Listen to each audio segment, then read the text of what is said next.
Welcome to this explainer. Today, we're diving into a massive chapter of history, rebels and the RAJ. We're going to deconstruct the complex events and representations of the 1857 uprising in India. Whether you're already familiar with the broad strokes of this history, or you're just looking to understand the mechanics of how a military mutiny evolved into a mass civilian rebellion, you are absolutely in the right place. We're going to rely strictly on the historical texts, primary source quotes, and period artwork to unpack exactly what happened, why it happened, and how it was remembered. Here's our agenda for today. 1. The spark in Meerut. 2. Patterns of the uprising. 3. Odd, the fallen cherry. 4. Voices of the rebellion. And 5. Visualizing the revolt. Let's get right into it. Section 1. The spark in Meerut, the match that ignited the Gangetic Valley. Look at this timeline. It's incredibly compressed. It all starts with the annexation of Awadh in 1856, which built up this deep, simmering regional resentment. But the real, immediate trigger? That happens on May 10, 1857. The sepoys, the Indian soldiers serving in the British Army, they just break out in full-blown mutiny in the cantonment of Meerut. And then it spreads like wildfire.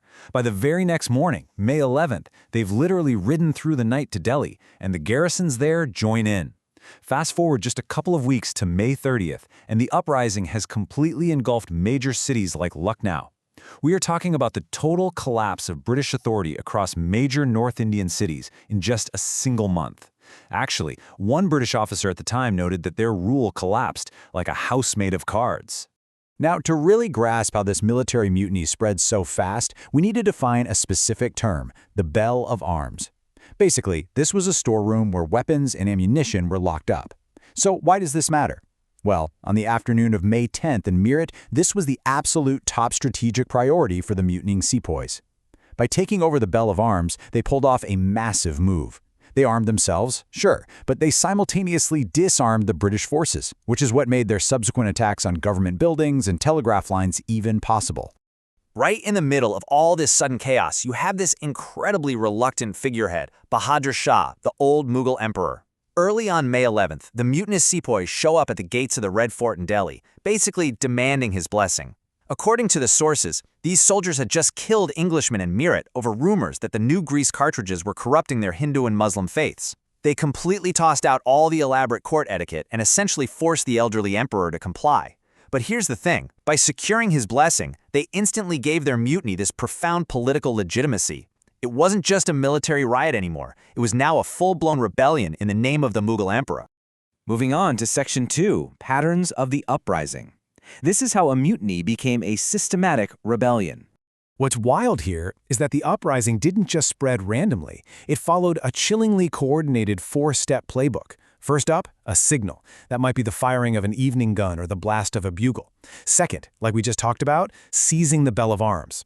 Step 3 was to plunder the treasury, to actually fund the revolt. And finally, Step 4, a systematic attack on all government buildings. We're talking jails, record rooms, telegraph offices, and burning every official record they could find.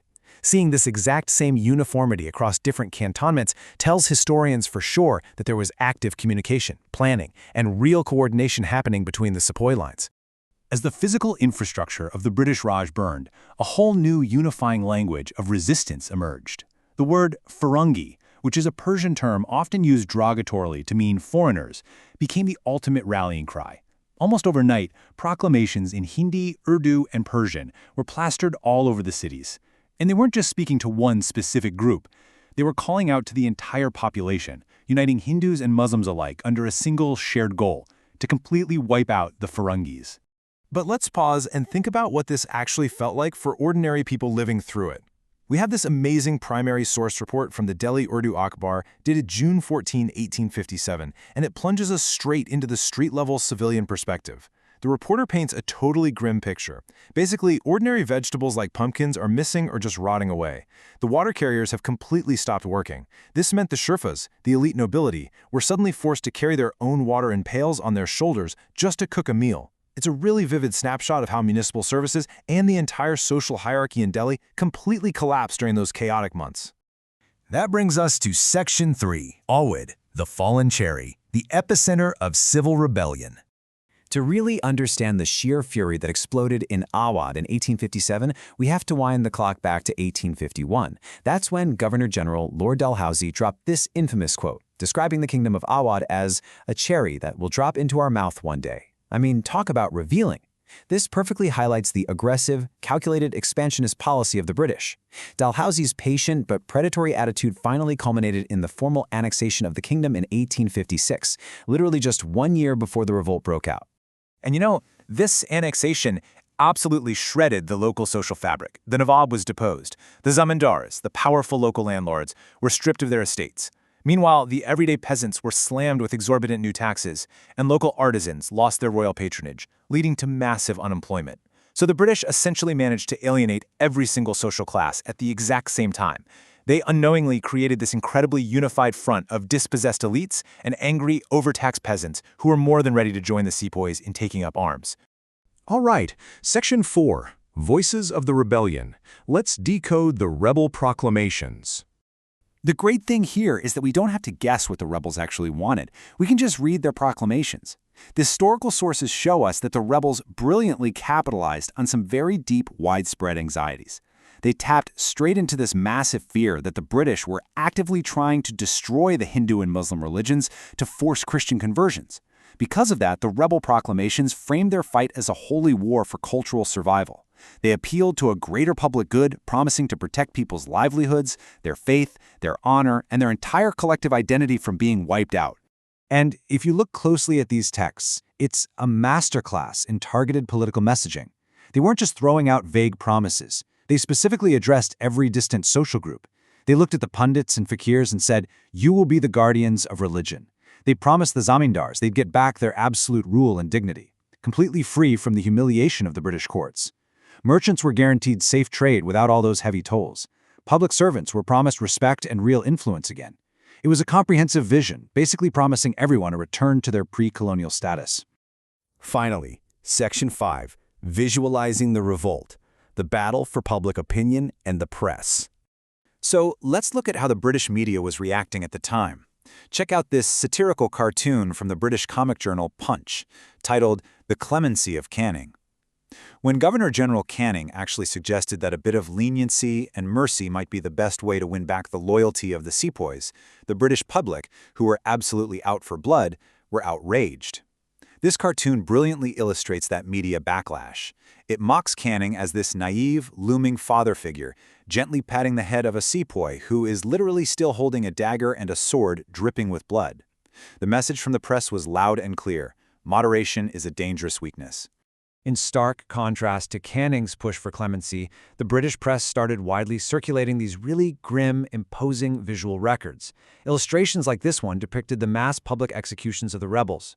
By blasting these horrific images all across the newspapers, the British establishment was trying to pull off two things simultaneously. First, they were desperately trying to reassure a completely panicked British public back in England. And second, they were projecting this terrifying image of absolute, uncompromising authority to serve as a brutal deterrent in India. So, what's the big takeaway from these contrasting visuals? Well, it highlights this fascinating, really intense tension right inside the British establishment itself. On one hand, you had political strategists like Canning arguing that pleas for moderation were the only way to stabilize the country. But they were getting completely drowned out by this ferocious public clamor for vengeance. In the media ecosystem of the time, any kind of moderation was totally ridiculed as weakness, while extreme, violent retribution was cheered on as necessary justice. And that brings us to the end of our explainer. As you process all this information, I want to leave you with one final, really important question to think about. How do the visual representations of the victors and the vanquished continue to shape our understanding of 1857 today?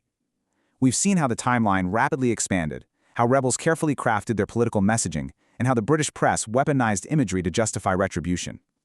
Ask yourself how the surviving artwork, the quotes, and the media we just analyzed still manipulate our historical memory of these incredibly complex events. Thanks so much for learning with me today, and as always, keep questioning the sources.